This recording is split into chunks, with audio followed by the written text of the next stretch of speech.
Good afternoon, everybody. A very warm welcome to a very exciting webinar, which is focused on what all has changed over the years in the management of wounds. Now, before we talk about the evolving concepts, some basic concepts need to be also taken into consideration. So we are going to cover over 2 lectures that will address the issues pertaining to what is already known and also the areas that are still left to be discovered and what are already happening ends of the wound management. So welcome to the webinar, which is entirely an effort of Elsevier. You know, it stands for excellence and also for education. So I add the 2 E's to Elsevier, excellence and education. So that's what our mandate is for today. And please do keep posting your questions as we go along. Towards the end of both the presentations, I'll take all those questions and we'll be very happy to have it into an interactive session at the end in that manner. Thank you very much, Professor Chintamani, for setting the context. Just a few words of caution for all the attendees today. I would just like to tell everybody that everybody has been kept on mute for this session. And if there are any questions that needs to be asked, please put those questions in the Q&A tab at the bottom of your screen, as you may not be able to use the chat option. And if you're using your mobile phone, the same option will appear on the top of your screen. So with that, I would like to give this opportunity to my colleague Deepti, who is the moderator for today's session, to introduce both Professor Chintamani and Dr. Daisy Thomas to the quorum today. And then we will hand it over to you, Professor Chintamani, to take them through today's discussion. I'm so sorry. I thought it was 4, so I just started. I was muted. No, absolutely. Sorry. Thank you very much for setting the context for today's session and what our audiences can expect from this session. Thank you very much for that. So Deepti, I would now like to hand it over to you to introduce our esteemed authors to the audiences. Thank you very much. Over to you, Deepti. Sure, Shruti, thank you, and thank you, Professor Chintamani. Welcome all of you to this webinar, which will be, I believe, will be an enhanced learning for all of you. So I welcome the faculty and students, and I thank you all for taking out your time and joining this session. As you know, interprofessional education and teamwork in healthcare has always been important for patient care. And the recent pandemic of COVID has made this type of practice even more crucial. This brings us to this webinar on evolving concepts in the management of wound, wherein our experts would be discussing some new trends and measures to combat this issue and throw light on the evolving practices in wound care, both in the field of medicine and nursing, since we work collaboratively. So I would like to welcome our guest speakers for today's session. First of all, I would like to welcome Dr. Chintamani, who is a consultant and physician, professor surgery at Vardhaman Mahavir Medical College, Safdarjung Hospital, New Delhi. He is the governor at large for American College of Surgeons and is also the examiner for MRCS, Royal College of Surgeons at Edinburgh, UK. He holds prominent positions in various associations and is also an educator and examiner for MBBS, MS and DNB courses for various universities of India, and is also actively involved in training of the BSc, MSc nursing and students, and he acts as a faculty at Rajkumari Amrit Kaur College of Nursing and has been teaching in this institute for more than 3 decades. He is involved in various PhD courses in nursing as an advisor also. He has more than 120 scientific publications published in international and national journals and several book publications to his credit, and is the adaptation editor of the well-known South Asian adaptation of the US Medical Surgical Nursing.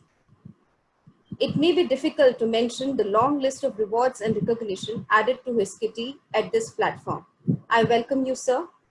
Thank you. Next speaker would be Dr. Daisy Thomas, who is currently working as an assistant professor at Rajkumari Amrit Kaur College of Nursing, New Delhi. She has completed her master's in nursing with distinction from Delhi University and doctorate in nursing from Indira Gandhi National Open University.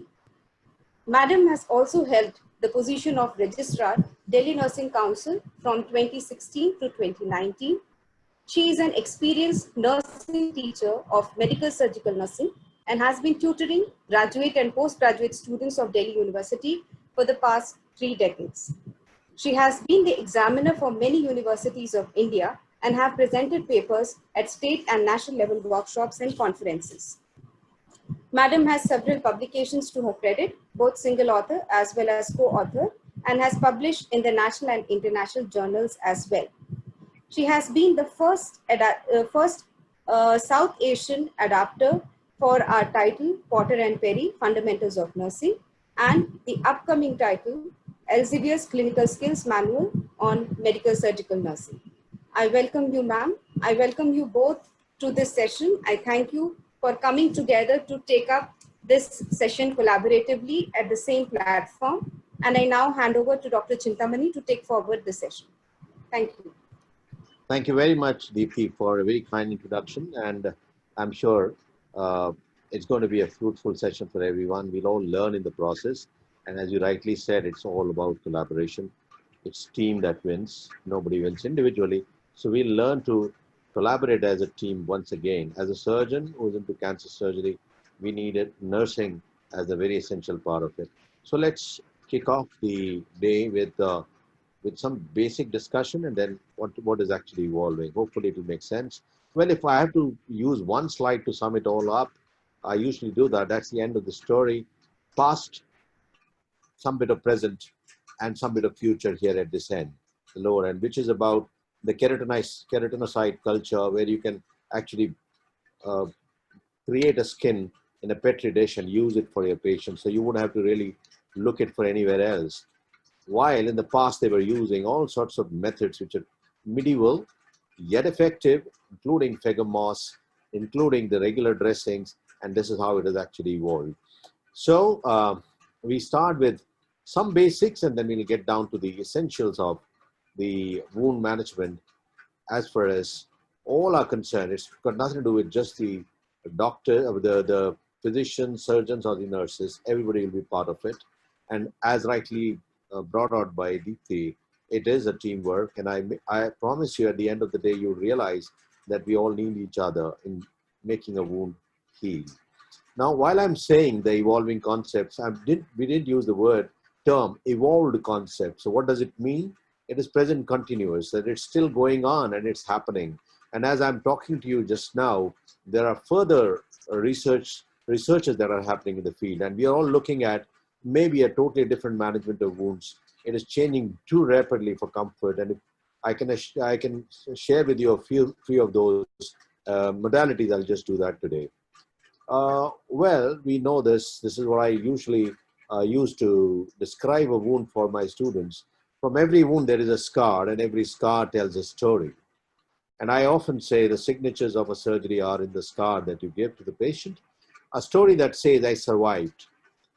And the appropriate wound management has an important role to play in that story. So it's a story of how the wound actually evolved into a scar. And how good a scar is, or how good the climax of the story is, tells you the story.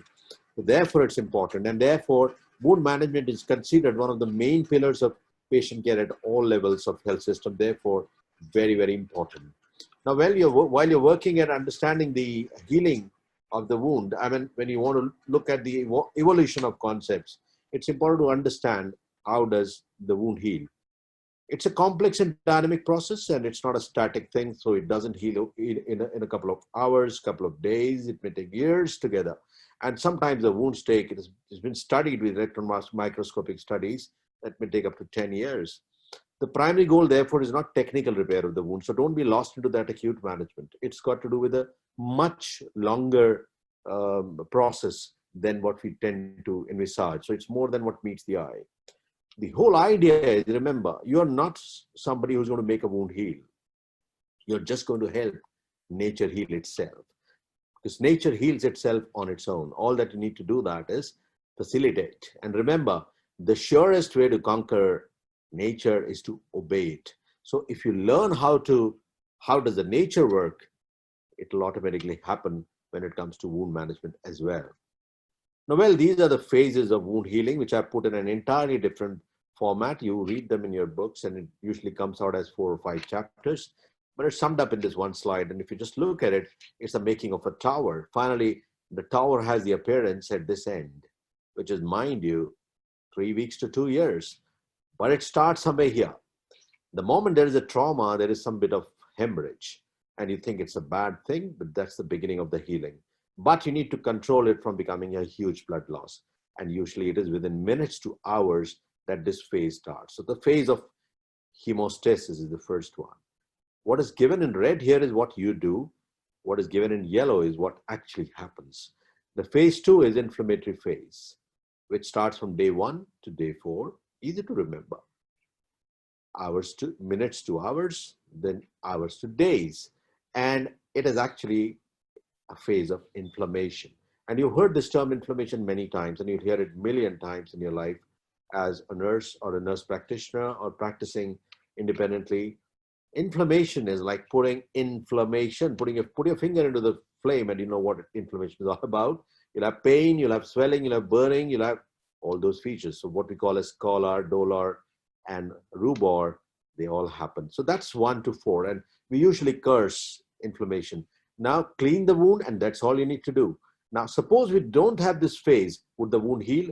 Absolutely not. Therefore, if somebody is immunosuppressed, or somebody is on steroids, or some quacks give steroids to the patients, this phase doesn't happen.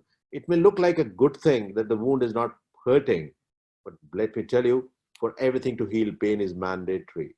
Whatever in life you get, if there's no pain, there's no healing. Remember that.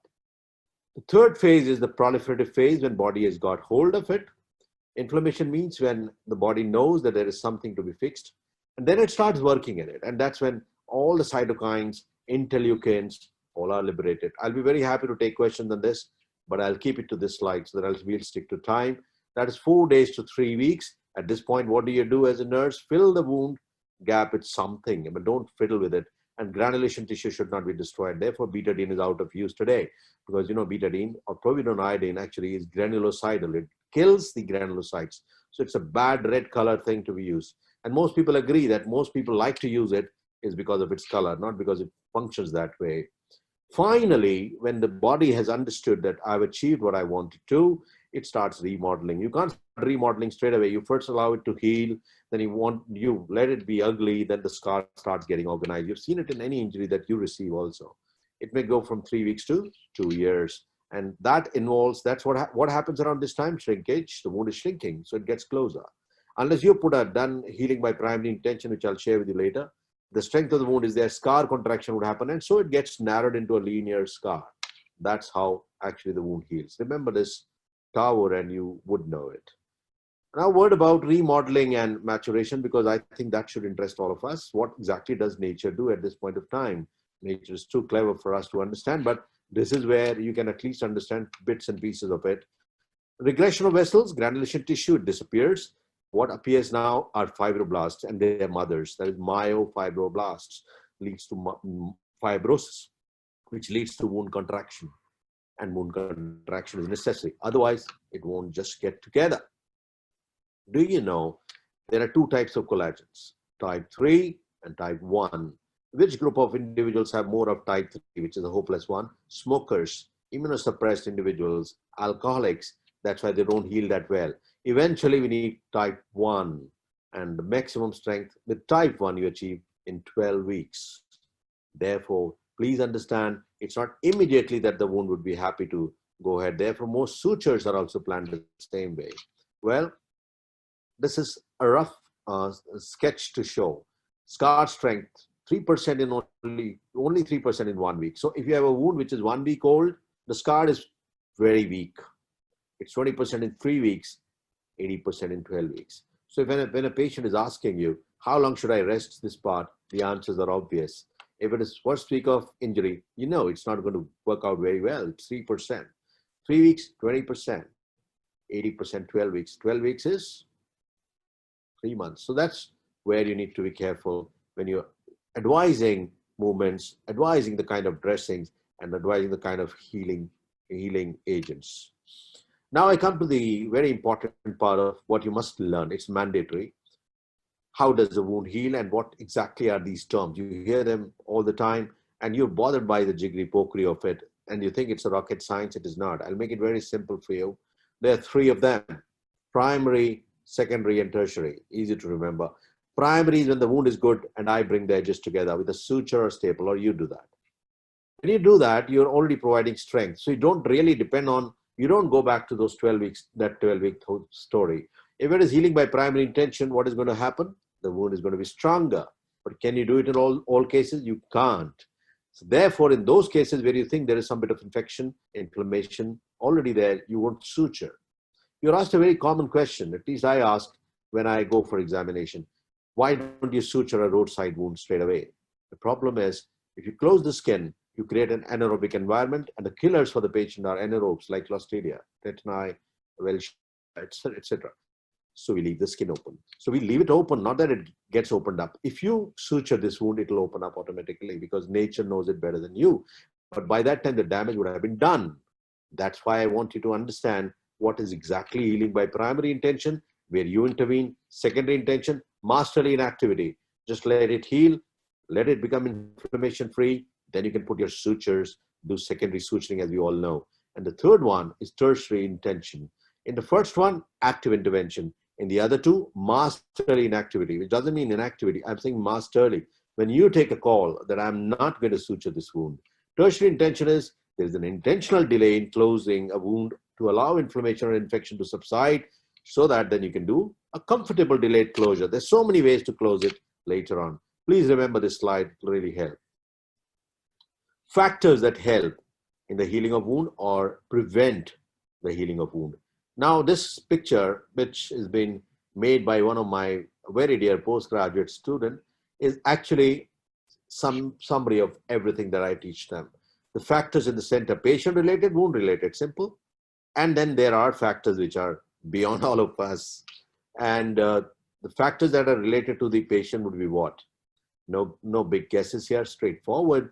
Immunocompromised individual, diabetics, hypertensives, patients on chemotherapy, patients on steroids, or elderly, they heal poorly. Wound related are important that you manage. That's why you should learn about wound healing. You cannot do a great bit in, suppose a patient is too ill to heal or not even fit for a haircut and you do surgery. You're going to cause trouble because that is not going to work. So this is what needs to be corrected. Some patients won't heal despite, remember, the sutures don't heal. It's a wound that heals. Dressings don't make it heal. It's a wound that is to heal. We only facilitate. I want you to remember this point very, very importantly. And this picture depicts it very nicely. The wound-related factors are the local factors: ischemia, infection, edema, and foreign body. It's given in gray here.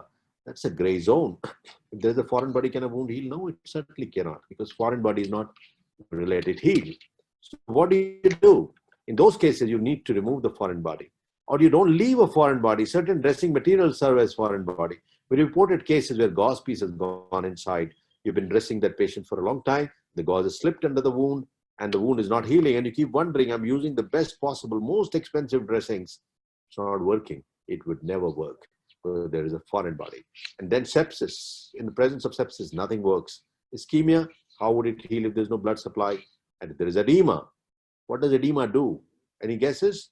When there's edema of the tissue, it cuts off the blood supply, leads to ischemia. So eventually, patient is into a vicious circle of impaired wound healing. Well, there's a Wagner's classification. There are hundreds of classifications. The fact there are hundreds of them, none is perfect. So don't worry about too much about those.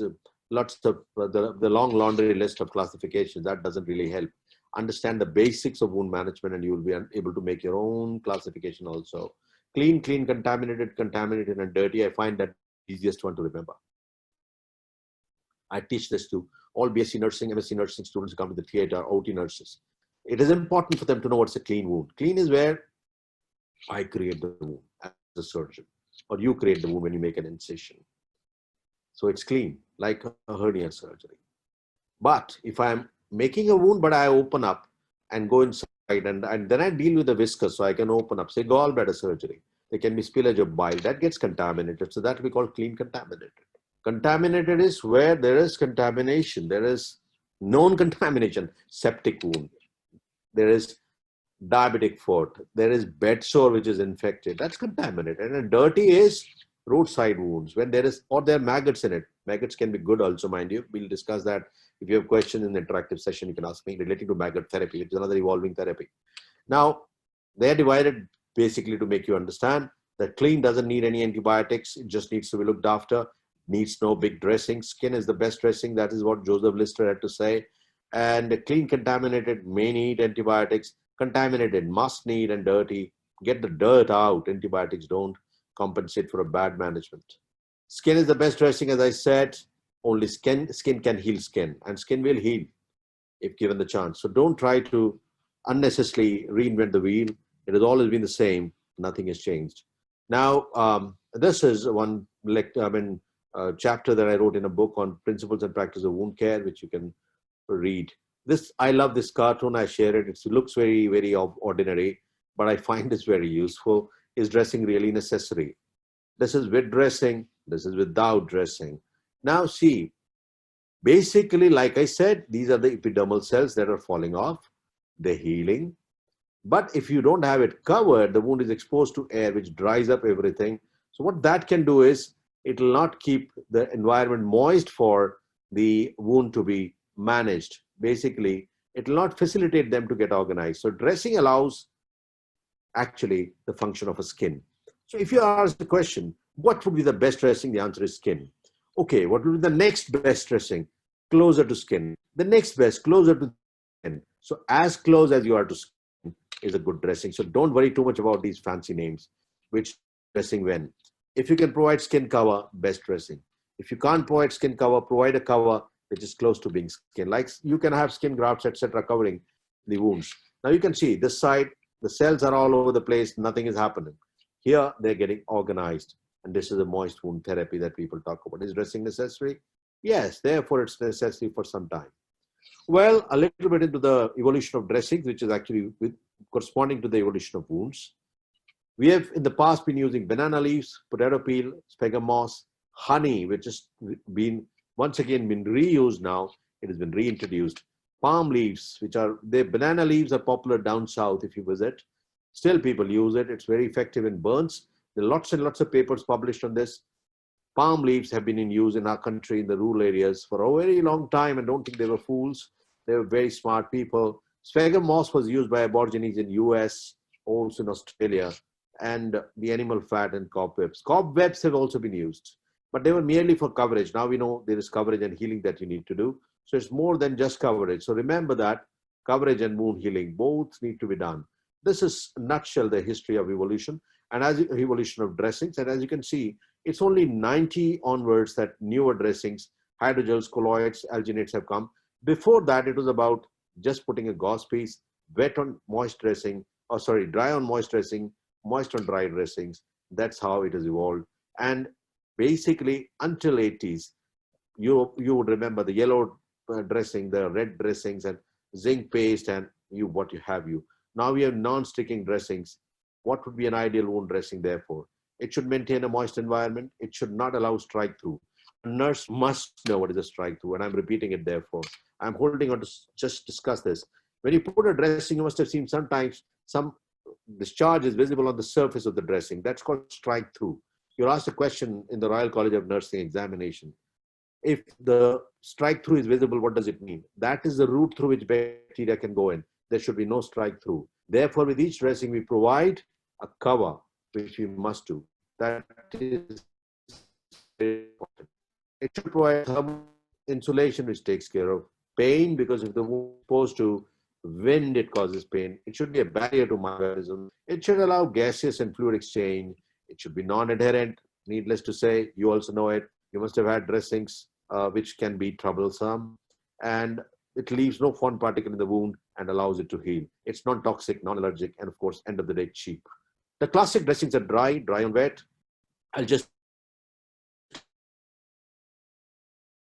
Earlier days, if you remember, the concept was you'll put a wet saline dressing and you'll expect it to get stuck to the exudate. and then you'll peel it off and believe that I've done some kind of a de-sloughing. But the tragedy is that de-sloughing can be taking away the granulation tissue also, and it's painful. It's no longer popular. We don't use wet on dry dressing anyway. These days there are paste creams, ointments, non-permeable, semi-permeable membranes, foils, hydrogels. I think this will be discussed in the second part of the presentation also. So importantly, moist wound therapy is what is common. Couple of them, absorbent dressings, put 2 layers or maybe 3 layers of cotton or wool or sponge. Nowadays we have vacuum dressings, which are the concept of non-adherent dressings came with petroleum jelly being used in the dressings with paraffin. That needs a secondary dressing. And what's a secondary dressing? You put the first one, then you put a secondary one. So we allow that to have some kind of an occlusion. We exclude it from the surrounding skin so that the infection doesn't peep in, and we provide a good, clean environment for it to heal. It should be waterproof, impervious to microbes, but should allow the oxygen to go in. Now, a couple of dressing I'll discuss, and I'll move on to some last phase of it, which is what is evolution that has happened in this. It should be occlusive and absorbent. It should, what hydrogel dressings do, which are very, very good dressing, is closest to being an ideal dressing, let me tell you. I used it in bulk a long time back. They form complex structures which join wound fluid, absorb it, wells up, and there is an atraumatic removal.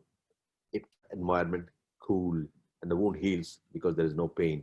Patient is comfortable, the ease of healing. The second dressing, which is called interactive dressing, is a hydrocolloid dressing. That was hydrogel, this is hydrocolloid.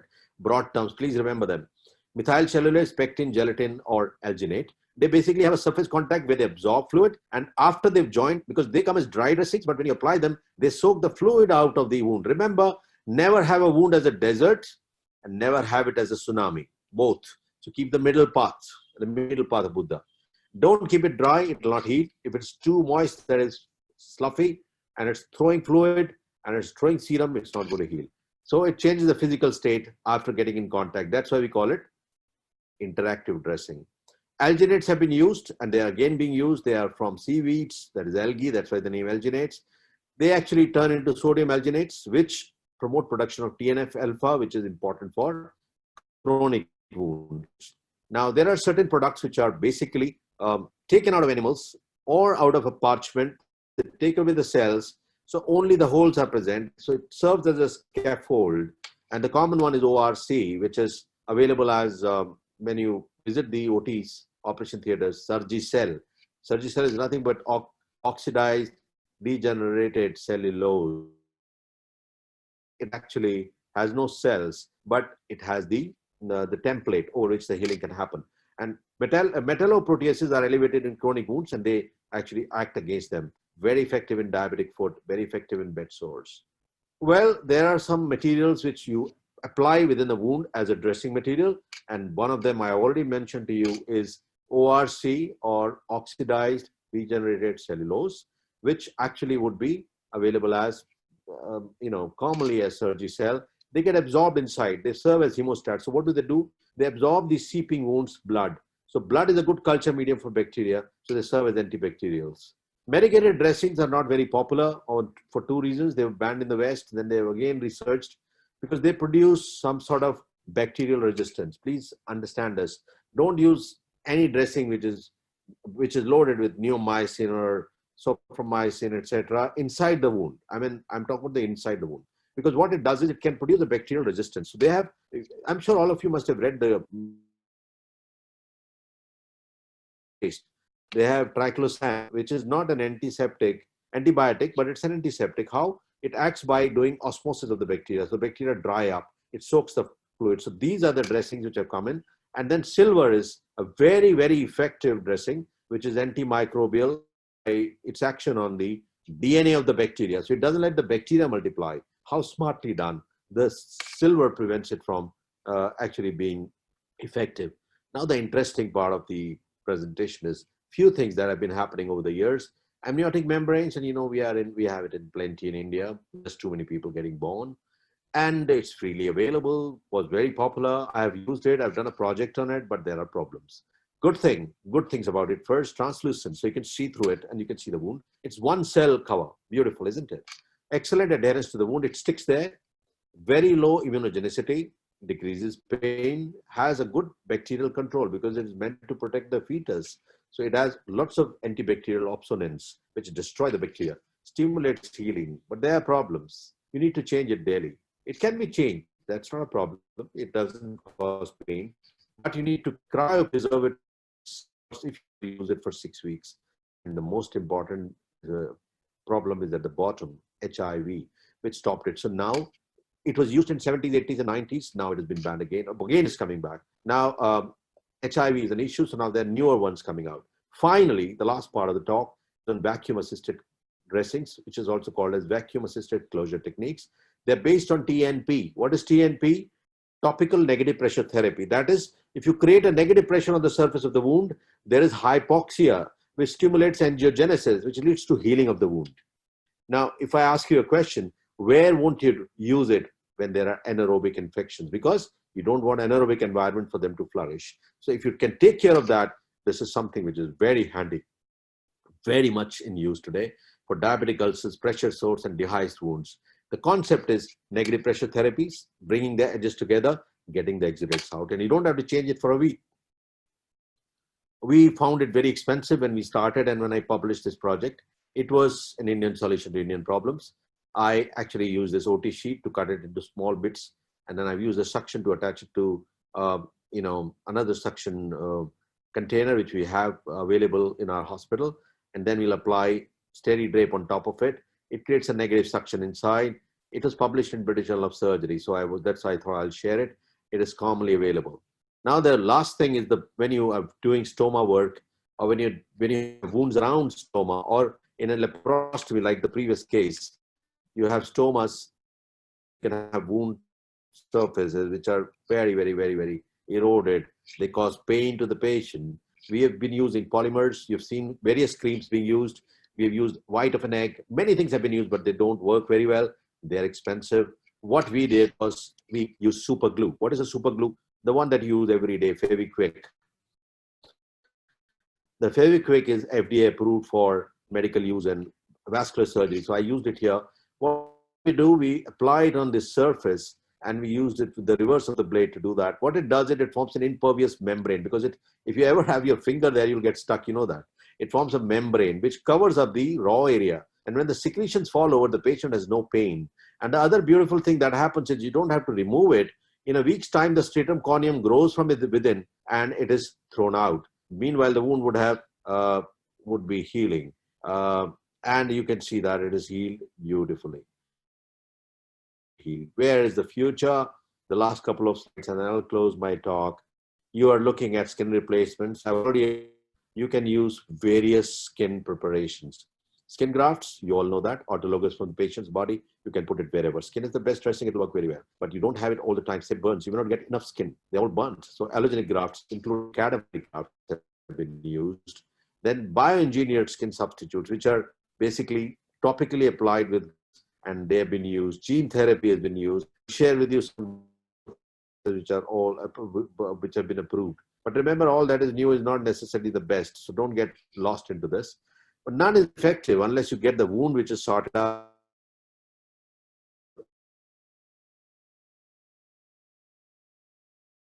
And you can bioengineer that. You can have from the porcine skin, you can take. Do they work, the engineered skin dressings and their substitutes? Yes, in selective scenarios. Especially you can get it from the porcine, that is from the pig's skin. People have prepared mattresses. From the buffalo skin in down south in Chennai, there is a big institute where the colloids are created, and I collaborated with them for this work. You know, you can use the small postage stamp from the patient's own skin and let it grow in the kidney, in the petri dish, or in your laboratory, and use that. Otherwise, you can use a newborn foreskin, which is available after circumcision. It has no antigenic properties, and it can be used. And we basically use them as postage stamps which grow up. And we know that it is theoretically available on the counter, and we can actually have more of these coming up. But are they available? Yes, they become available. You can use a postage stamp biopsy from the patient's own skin and do what is called as keratinocyte. Because derma grafts are now in use, and you should be just aware of them. They will be used by all of you, and they're available in Burns. Basically, they are available across the counter. You can actually buy it off the shelf, as they say. So we have a petri dish solution to a problem of the body. Growth factor therapy, you hear a lot about it. It is very effective in diabetic foot, very effective in Burgess disease. Actually, you inject them in the form of stem cells, which grow up and heal the wound. But that might stimulate what is called jumpstart healing. You should not use it everywhere because it is very expensive. And when you can create it, you should be selectively using it. So what do we recommend? Bioengineered skin products and supplement the growth factor therapy. That is what is going to work. FDA approved growth factor, which is in use now, is PDGF, that is PDGF, that is platelet derived growth factor, which is approved by the. I mentioned about the porcine.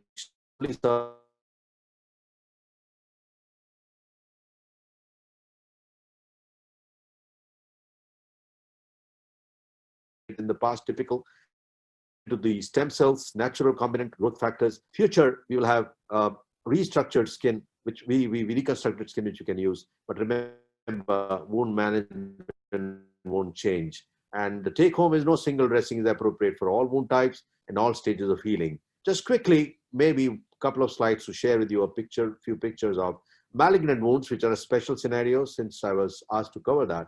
Quality of life an issue. They smell it. A lot of patients with head and neck cancers, they feel they can't have appetite. Lifestyle, we need to provide skin cover. The dressings that work are very few, and I mentioned them. Activated charcoal dressings, they actually adsorb the toxic fumes. They make it acceptable socially. Patient is not made a social outcast. Metronidazole dressing or sugar paste have been used. Otherwise, skin is the best dressing. You can see, that's just shared with you a couple of pictures. This is the basal cell carcinoma of the close to nose. It is very disfiguring. We'll resect it and use a nasolabial flap to cover it. Bad oral cancer, I wanted to share this. This was full of maggots. Maggots eat away all the dead stuff, and sometimes maggot therapy is very effective. I can discuss on that later on. Resection done, commando operation done, you can see that. I had to resect the whole mandible, the tongue is exposed, the right side carotid is exposed, neck dissection, and reconstruct using a forehead flap. And finally, you're able to provide skin as a cover. Another oral cancer resection done, you use the radial artery forearm flap to make it, normal.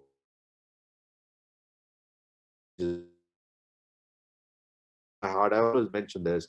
In theory, there's no difference between theory and practice, but in practice, there is. And don't just take everything as a gospel truth unless you practice it, and you need Indian solutions to Indian problems. Thank you very much for listening patiently to whatever I spoke. I'll be happy to take questions at the end. Now I'll invite next presentation by Dr. Daisy Thomas, which will be about the nursing aspects, a very important aspect. And I'll request Dr. Daisy to share the screen now and also the slides. Okay, sir.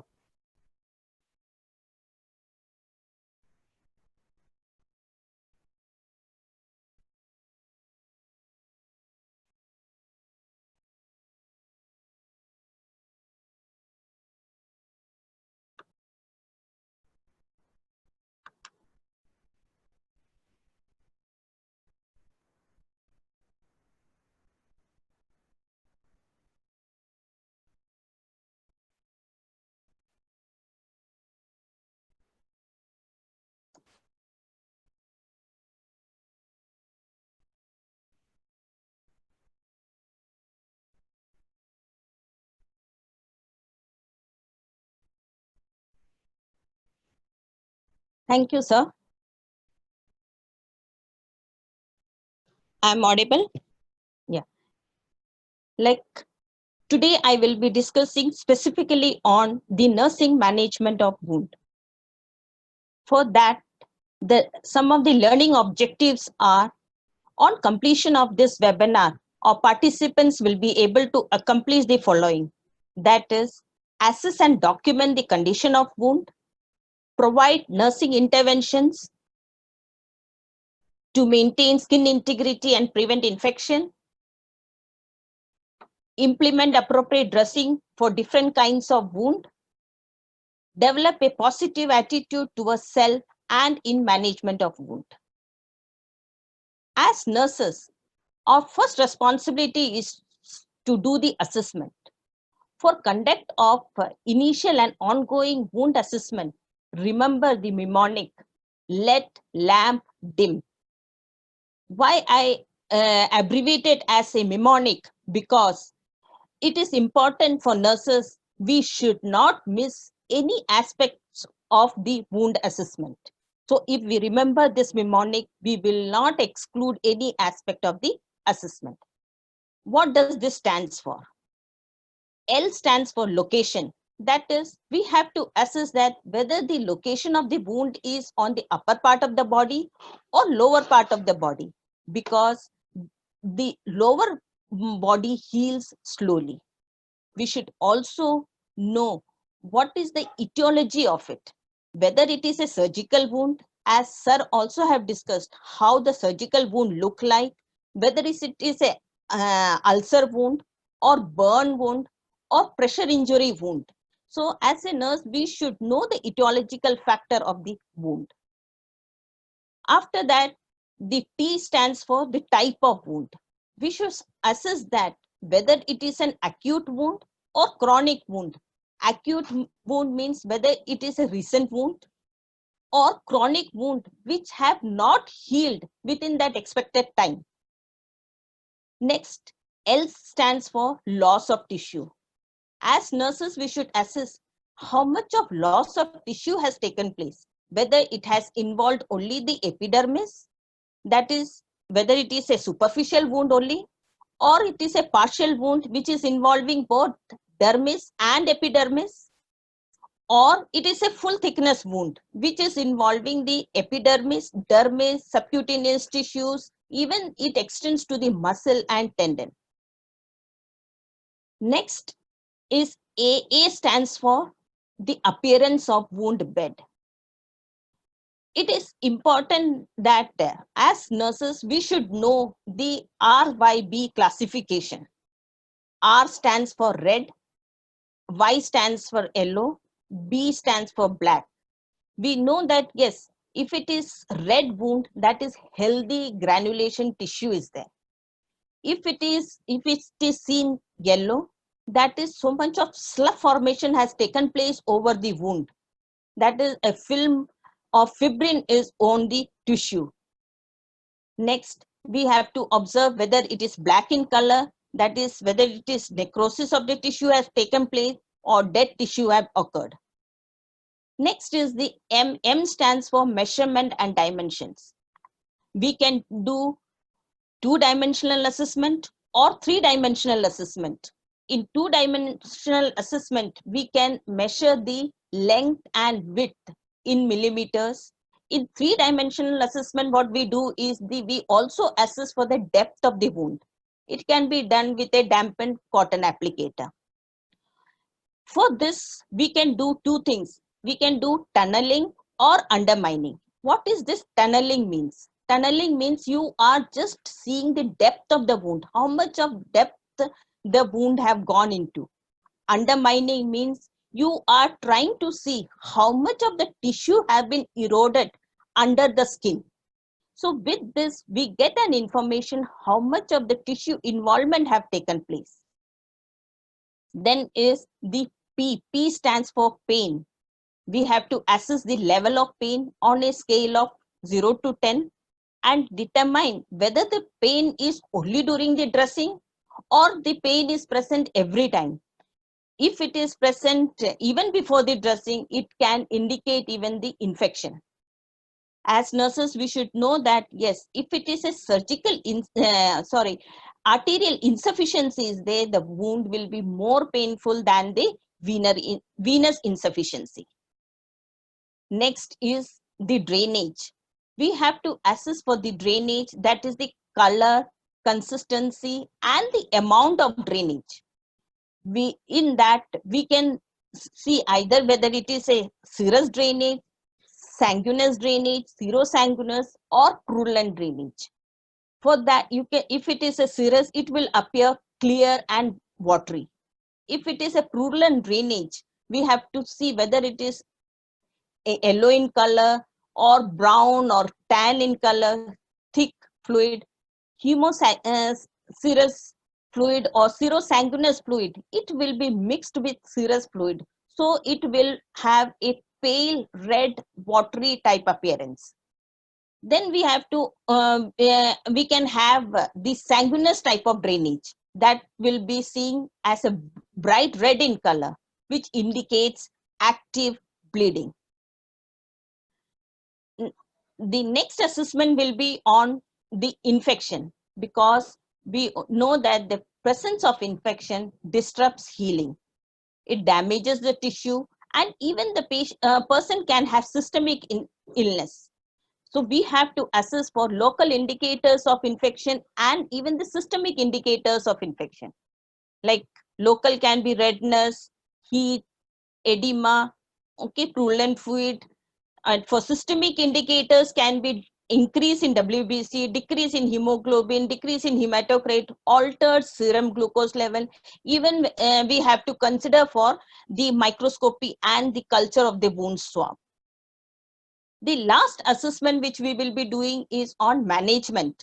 That is, we have to assess what was the previously obtained treatment on the wound, whether any medications was used in the past, any antibiotics was used, any anti-inflammatories were used, any corticosteroids were used. We can also collect the medical history of the patient, whether the patient is diabetic mellitus or whether the patient is having any circulatory insufficiency.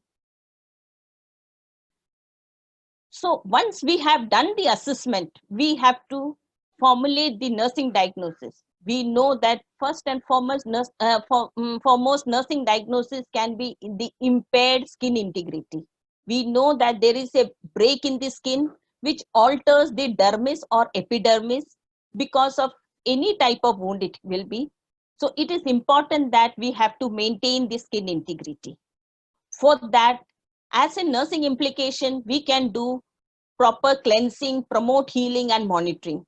For cleansing, it is important that we have to perform the hand hygiene and don the appropriate personal protective equipments, anesthetize the area if it is indicated, drape the patient, and choose an antiseptic solution to prepare the skin. The study shows that the betadine, hydrogen peroxide, chlorhexidine, these are not being used in the open wounds because these reduces the proliferation of the fibroblast. Okay, these fibroblast supports healing. It strengthens the new granulation tissue. That's why the studies have shown it has an antiseptic effect, but it does not promote healing. So even there are the best cleansing solution can be the normal saline. We can even use a wound sponge with mechanical scrub to irrigate the scrub the wound and irrigate the wound if required. So some of the irrigating solutions can be like nowadays we are also using this polyhexamethine bigunite. These are surfactant antimicrobial agent which disrupts the biofilm which is attached, the slough formation which is attached to the wound. It removes that. Octadine dihydrochlorides are also surfactant antimicrobial agents which are also used because as it delays the attachment and inhibits the growth of biofilms. Next is implementation, the promoting or healing. As in Dr. Chintamani also described that the wound should be kept clean, moist, protect from heat loss, trauma and bacterial invasion. For that, it is very important that we have to use an appropriate dressing. There are several types of dressings are available. Out of that, we should know for which type of wound, which dressings are to be used. So for the wound which are healing by primary intentions, where very little intervention is required, we can use gauze dressing, non-adherent dressings like Vaseline gauze or transparent film dressings can be used, example Tegadrum and all, because these dressings are minimally absorbent or non-absorbent material. It only protects against the contamination. You can see in this picture the gauze dressing, Vaseline gauze, Tegadrum, which can be used. Then if the wounds are healing by delayed primary intention or by secondary intention and tertiary intention, sir has clearly given what is the definition of these primary, secondary and tertiary intention, because there is so much of exudate formation is there. So to absorb these exudates, we have to use some type of dressings like hydrocolloids, foam, hydrogels, alginates. These are some of the dressings which can be used, which can absorb the exudates, and even we will maintain the moist wound surface. You can see in the picture the hydrocolloids, the foam which can be used, even the hydrogels. It is a transparent gel which is being used. Then it can be alginate.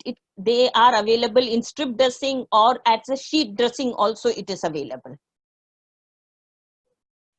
Then if sometimes it happens that when the wound is healing by secondary intention, there can be so much of drainage can be there. To remove this drainage, we can use some of these drainage systems can be used. For that, there are open system drainages there, closed system drainages there. Okay, like Penrose and all are open system drainage. Okay, and which absorbs the drainage.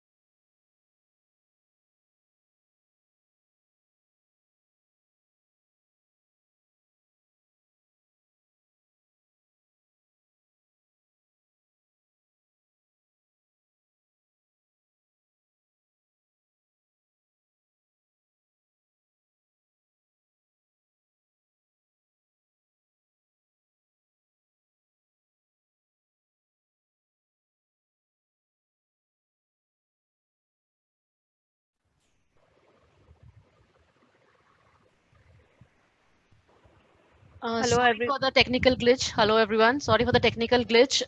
We'll just connect you back in 2 minutes. Just give us 2 minutes to resolve this.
Professor Chintamani, can you hear us? Yes, I can. Very clearly. I guess in the meantime, Dr. Daisy Thomas connects back. There is some internet issue at her place. Maybe we can take certain questions in between. I agree. That's why I was just about to suggest that. I'll do that quickly. Well, Thank you, sir. thank you. A whole lot of questions, and I'll quickly take them. First is Deborah. What is the alternative best solution instead of betadine? Very good question. Already answered. Saline is considered the best. There are many studies to show that warm saline is even better. because it takes care of the nerve endings. So saline Daisy covered. We don't use betadine because it is granulocidal. It destroys the epithelium. So not very useful. And remember, the solution that you can drink is the solution that you can use on the wound.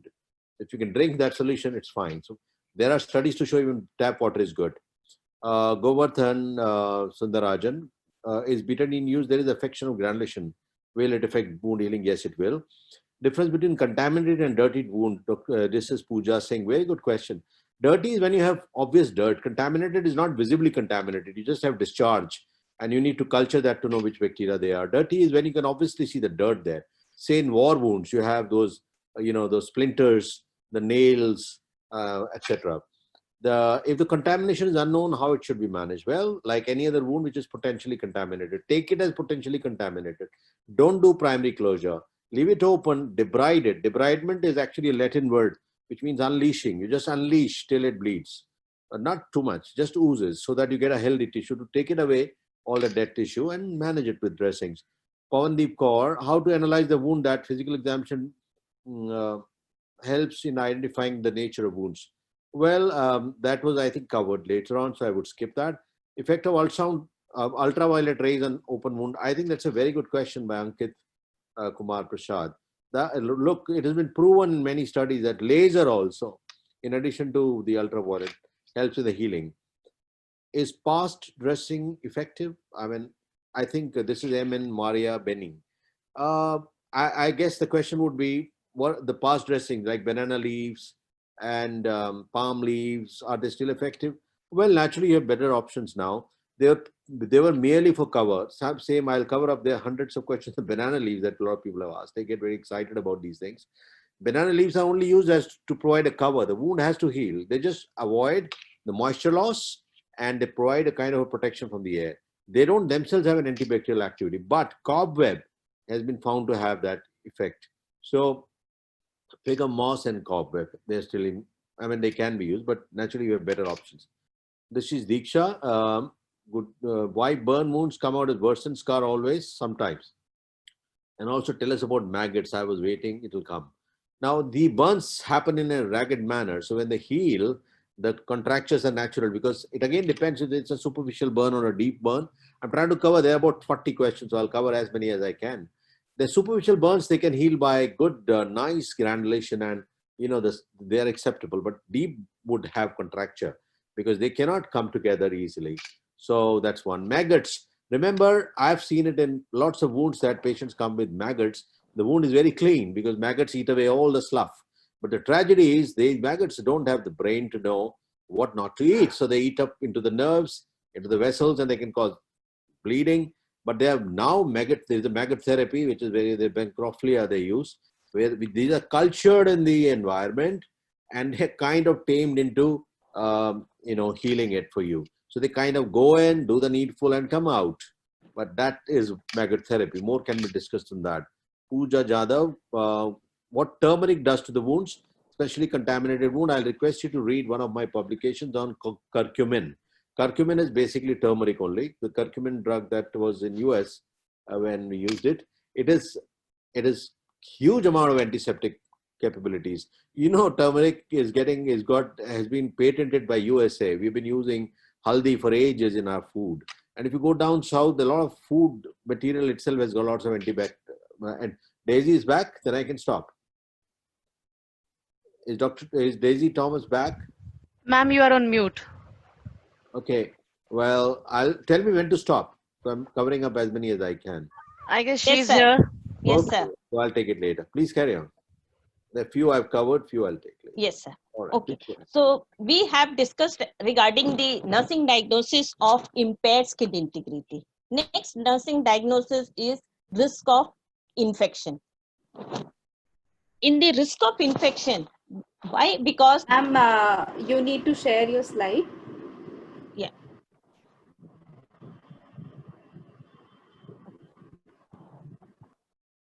It is important that we have to keep the patient free from infection. For that, we have to follow strict aseptic procedure, administer prophylactic antibiotics, free contamination from visitors and other items, If infection develops, culture and sensitivity tests to be done. Accordingly, the drug therapy also can be given, some anti-inflammatories, vitamins, then antimicrobial agents can be used like beta-lactam, sulfonamides, tetracycline, quinolones. Okay, so these are some of the antimicrobial agents which can be used. Next nursing diagnosis is the acute pain. Because of the actual damage of the tissue, they can be Dr. pain. Thomas, Dr. Yes. Thomas, may we Yes. ask you to share the presentation? Yeah. It's not visible on the screen. Yeah, thank you very much.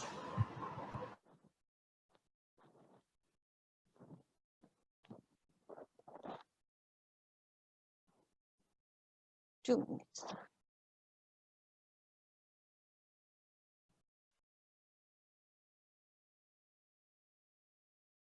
Is it now visible? It indeed is. Just make it Yeah. full screen and then we are good to go. Thank you very much.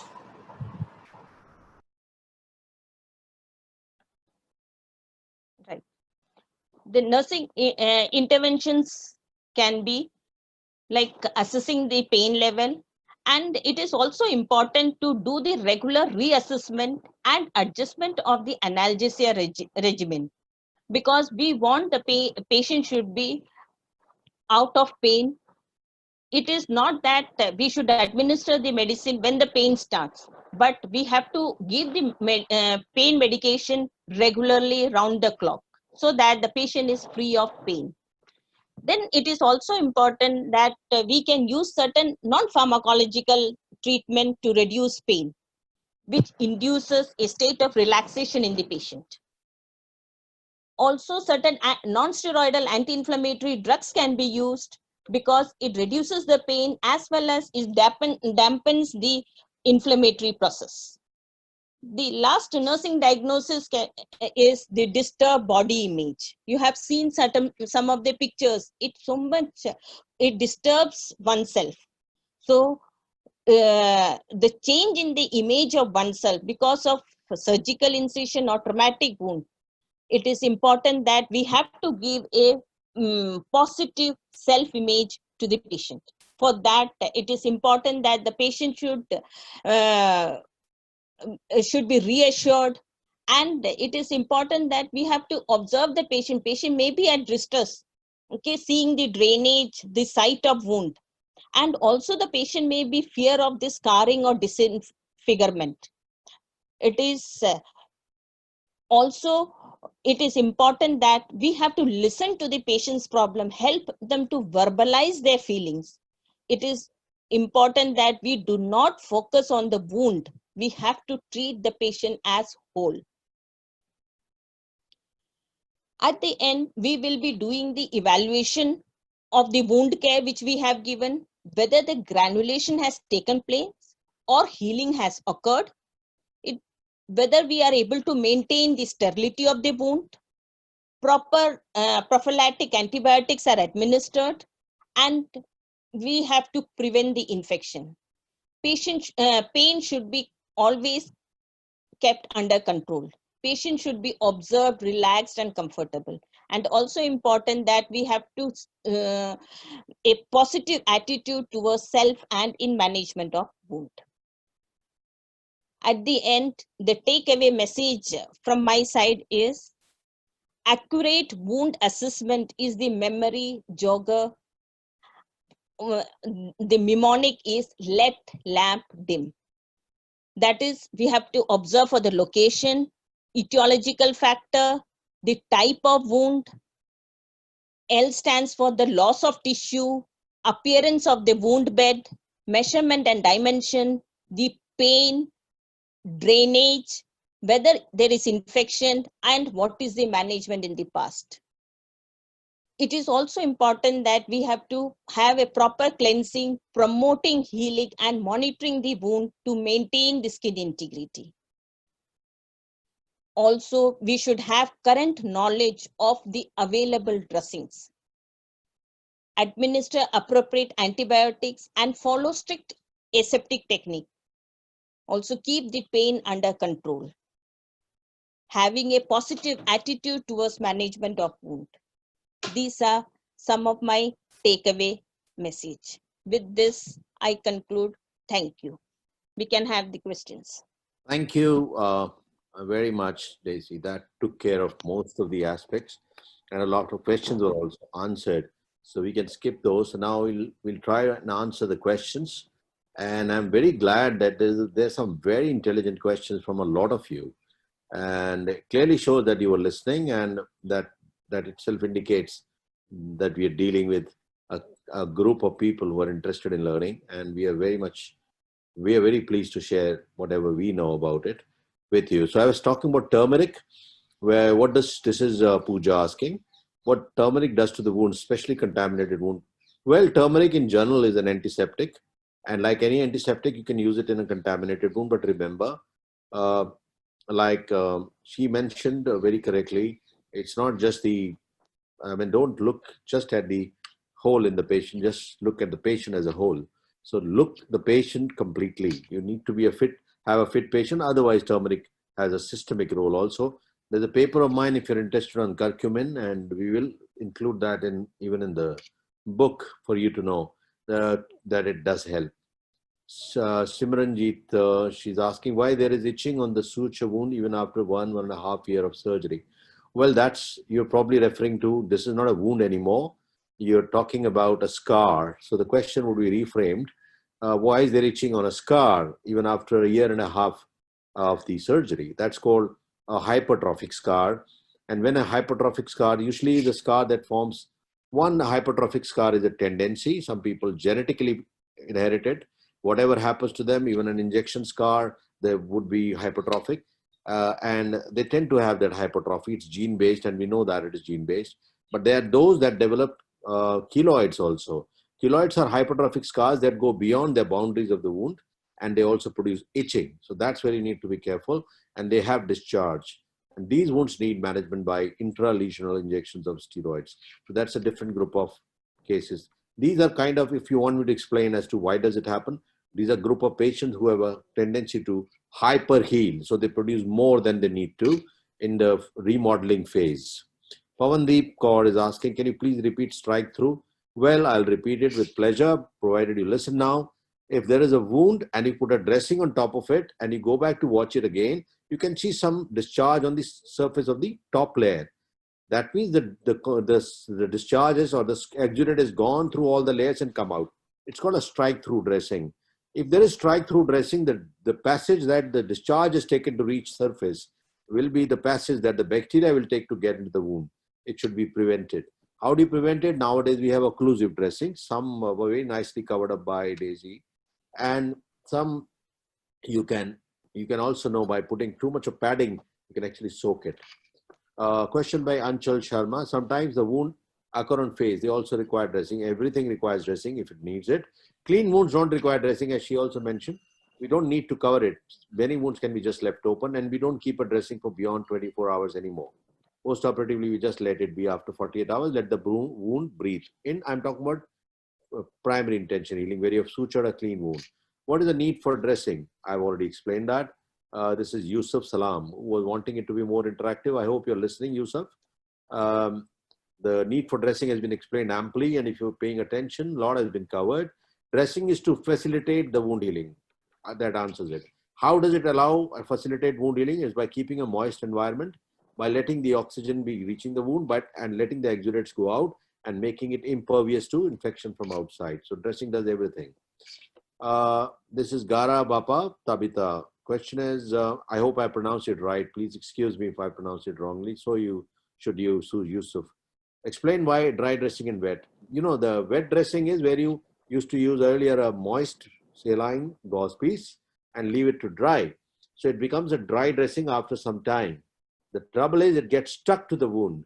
And it was believed in the past, I don't know if you remember in childhood some injuries, where the dressing you found it very difficult to remove. It will take hours to peel it off because it's very painful. And at the same time, it takes away the granulation tissue. But the concept was that it will just take away the slough, which is no longer practiced. One, it is painful, not patient-friendly, and it doesn't allow the wound to heal. Nirupama is asking if moist environment is to maintain the wound is still allow the infection growth. No, moisture doesn't mean tsunami, as I said. Your question is valid. If you allow tsunami, that is lots of discharge. That's not moist wound therapy. It should be optimum. Skin also needs optimum moisture. Don't you apply moisturizer on your skin? Same purpose. So we have more than 90 questions here. I'm sure we'll not be able to address all. So we can take some questions and we can wrap up the session around 5:15 because we are any which ways. You should just tell me how much time I have. So we have 5 minutes, sir. Extend it to another And 5, maybe 10 minutes. We'll cover all the questions. okay, perfect, sir. We can stay here for 10 minutes. Because Yeah. 10 some of minutes. the questions are there, which is what is sanguineous fluid? So it is there in the slide, which can be shared. So, but Daisy, I'll So- cover that. What I'll do is I'll quickly take only those that have not been answered, right? Yes, So, sir. or they somehow could not understand. So if you allow me, then we'll save 1 more minute. I'll just finish it. What kind of dressing you prefer for diabetic foot ulcers? A direct question. Depends on the state, but we use mostly a simple moist wound therapy. And moist wound therapy is very effective because a lot of these wounds also have an element of ischemia, which makes it dry. And as she said, painful. So we can use silver dressings in these cases, which painless or antiseptic. Puja, is it better to leave the wound open? I think that's covered. Then Harika, strike through covered. Then can you have 3% citric acid in the diabetic foot ulcer? Only when it is investigational, it has no direct role, and don't try this. Never do anything which is not evidence-based. Don't practice eminence-based medicine. Galaxy, what would be the best dressing in the patient with pressure ulcer? I think that is already covered. We'll use collagen dressings or hydrocolloids, or you can use vacuum-assisted closure if the vac dressings, if the wound is not full of anaerobes, because anaerobic environment would create more and more growth of anaerobic bacteria. Well, good question by Shalu. That's why I'm taking it. How can a hypoxia? Hypoxia leads to production of the angiogenic factors which lead to angiogenesis. Remember that. But I'm not referring to tissue hypoxia. I'm referring to environmental hypoxia. That leads to more this is called HPO factor. Please read it. And that leads to more angiogenesis. That's the basis of healing. If insulin dressing helps in diabetic ulcer, question repeated. So how about bed sore? Won't help. Puja, bed sore dressing covered. What about the bacteria grass dressings? They're all tule grass, sofra tool, or whatever grass you use, basically based on the same concept. Usol use. I think that's a question which is important. Hydrogen peroxide was covered by Daisy. Hydrogen peroxide does nothing, so it's not used, except that people like it because of the froth that comes out or the fumes. Usol is Edinburgh University solution of lime. It happens to be my own college from where I did FRCS. I tell you, it was very popular. I still use it, but it's not in use anymore. Most people feel that you're better agents. Nascent oxygen was used in hydrogen peroxide for antioxidant, anti-slough activities. And here we use the part of bleaching powder. Anshu is asked, Anshu Pandey, hydrogen peroxide covered. Saliva used for wound care. Anshu Pandey, I think you must be joking. We know all animals use saliva. There are lots of antiseptics, but where would you get saliva from is important. Is scab tissue does it need to be removed? Scabs are dead tissues. Underneath the bacteria can grow. Most of us would remove it, but sometimes you can allow it. If there's no infection, it can fall off on its own. Is fish skin used in wounds? Not used. Please tell recent concepts in preventing SSIs, role of nurses and surgeons together. I think we'll do a webinar on SSIs and you will get all the answers. There's a great role. SSIs have to be prevented rather than treated. Banana leaf dressing, I was waiting. Bawa Tharani is asked. We don't use banana leaves. There's a publication from Dr. Madhuri Gore, a very dear friend of mine from Bombay. She has worked on it. A huge amount of literature, but it only serves as a barrier. It doesn't stick. It's useful in burns. Pooja has asked, should we use Alvin dressing for preventing bed sore? You can use it. The mimic the mnemonic has been repeated. The role of, what is the role of platelet? PDGA, I think I've covered it. It is FDA approved, so it can be used. Very good question by Usha Pulara. Actually, sir, I see silver nitrate and silver dressing in surgical ward, but rarely used because ignorance cannot be handled. What you don't know, you won't do. So important thing is eyes cannot see what the mind doesn't know, and hands won't do it. We use that more often. In my ward, we use it very frequently. It's expensive, but available. If you use more often, it will become less expensive because people will sell it cheaper. Ma'am, can you explain why betadine is not used for cleaning open wounds? She has answered that, so I won't deal with it. Hydrocolloid Vaseline dressing, that has been covered. Hydrogen peroxide covered. Keloids, I have just answered that. Keloids are used by using pressure dressing if you want to prevent them. We use pressure dressings. They're scar prevention and injection of steroids locally. With that, I think the difference between clean and clean contaminated covered, warm saline covered. Yes, hyperbaric oxygen therapy, she has covered beautifully. You saw the chamber. It's used in scenarios where it's very, very selectively used in wounds which are basically due to hypoxic anaerobic bacteria. It is used in gangrene of the limbs. Very, very useful, but selective hyperbaric therapy of the limb, etc., is not very effective. Hydrogen peroxide, why is it not used in open wound? One, it doesn't have any role, but people still use it to clear off the debris. Ravindra Joshi, before applying betadine, can we use normal saline? Yes, don't apply betadine at all. Use just normal saline. That does the same job. I think the most questions are in wound contraction type 3 and type 1 explained properly. That is collagen type 3, which is a weaker collagen. Type 1 is a stronger collagen. That was what it was. Anshu Pandey, is dead tissue removed during removal compulsory? Question, is dead tissue need to be removed compulsorily? Anshu, you answered the question. Can you keep dead people in your room or how home? No. Dead tissue would mean infection. You have to remove dead tissue. It's mandatory. A diabetic wound from reduced without medicine, I think that's serosanguinous is covered. Diet for promoting wound healing depends on what you're dealing with. Nutritional support is mandatory. Patient factors would come into play. Very good question about honey. Now, honey is in use. It's a purified honey. It's not the one you get in the market. Please understand. So you can't buy it from the market, apply honey on the wound. It works by hygroscopic action. It sucks out the oxygen from the, water from the bacteria and they die. It has antiseptic, very good antiseptic qualities, but it is not very freely used the way that it's available. Betadine covered. I think more or less. Kritika, we have one more 2 minutes or I'm done? We have 1 more minute, sir. Thank you. Very kind. Anmol Bose has asked, I was very keen because they're all very keen, so we must answer these questions. Negative pressure application heals the wound by bringing the edges together, by taking the oxygen away, promoting angiogenesis, clearing the collection of serous fluid or serosanguinous or purulent fluid. And importantly, the dressing doesn't need to be changed regularly. Anmol, I hope you got your answer. How often dressing should be done depends what you're dealing with. Can be BD in some cases, alternate day in some cases, totally depends. Then Shrabani, is marigold leaves useful for healing wound? Now, come on, you are now talking about all sorts of things. Everything is useful as long as it is clean, because wound has to heal on its own. How can we completely vanish wound scar? By preventing the secondary intention healing. So fine suturing, applying adequate support for adequate time. You know how long does it take for the wound to heal? You can actually avoid it.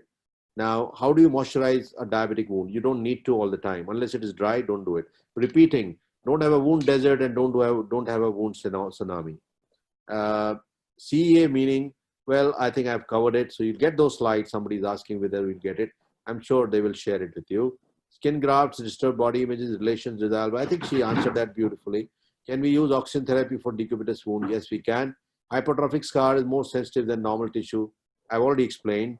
Amniotic membrane, I've already covered. Can be used in what manner, I've covered.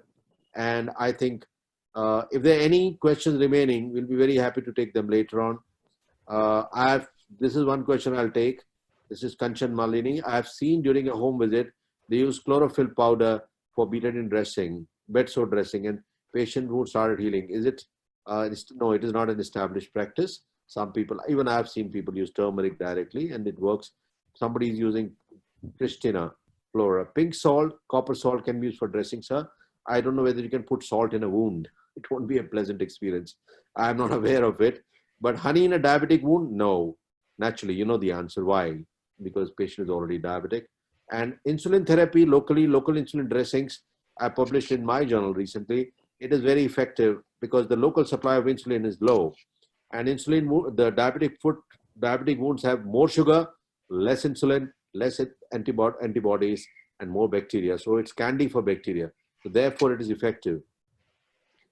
So we need to close it because it will get closed automatically otherwise. You would be surprised. We just got 2 questions left. Where do I get these slides? I don't know. So how to reduce a scar after natural recovery of the wound? One is by preventing any infection. 2, by some people use steroid injections locally, and then there are dressings available which are stockings which keep the wound together. Which all ointments can be applied in an open wound? Betadine ointment is not used. I don't repeat betadine, please. With that, I think we'll conclude it. I hope you enjoyed it as much as me and Daisy enjoyed bringing it to you. Daisy, I skipped a few questions that you already covered. So thank you very much for the time. I'll hand you over to the organizers. Thank you very much. Thank you so much, Professor Chintamani and Dr. Daisy Thomas, for such an insightful session. And thank you everyone for joining us today. We will be sharing the recording of this session over the mail with you along with the e-certificates. And also, if there are any questions left, we will share the entire question list with the speakers of the day, and we will request them to address them over the mail. So we'll share the answers with you over the mail along with the e-certificates and the recording of the session. Thank you, everyone. Thank you so much for joining in today. Thank you. Thank you so much. Thank you. Thank you.